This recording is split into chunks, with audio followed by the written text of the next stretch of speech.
Hi, Stephen Walker here. Today I want to talk to you about employee engagement surveys.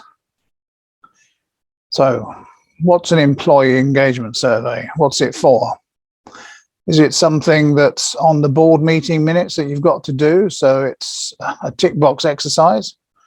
Or do you use it to improve your organization's functioning?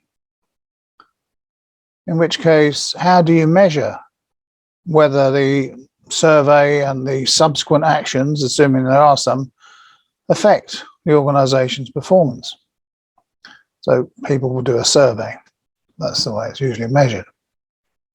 That's how you assess whether it's been a benefit or not.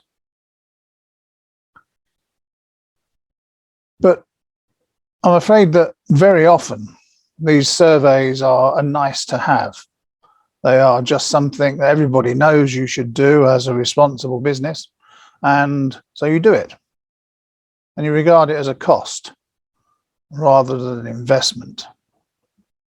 And if it's not an investment, don't do it.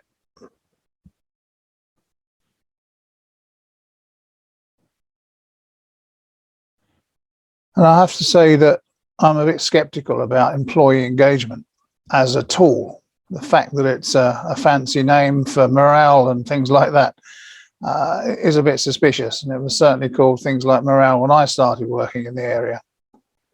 And the fact that they've been talking about it since 400 BCE. And it still doesn't seem to have got a lot better in a lot of cases. There's no doubt there are some people out there doing it spectacularly well. Quite sad that I haven't been involved in that, but they are doing it spectacularly well. So can you. And there's no doubt that whatever employee engagement is, it does have a positive effect on performance. Gallup has done research in the States on performance levels, profit levels, and their employee engagement survey clients, and they've matched the two up statistically.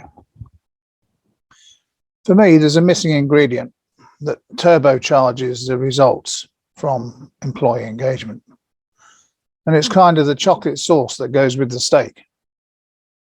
And that is continuous improvement. I've spoken and written about this till I'm blue in the face.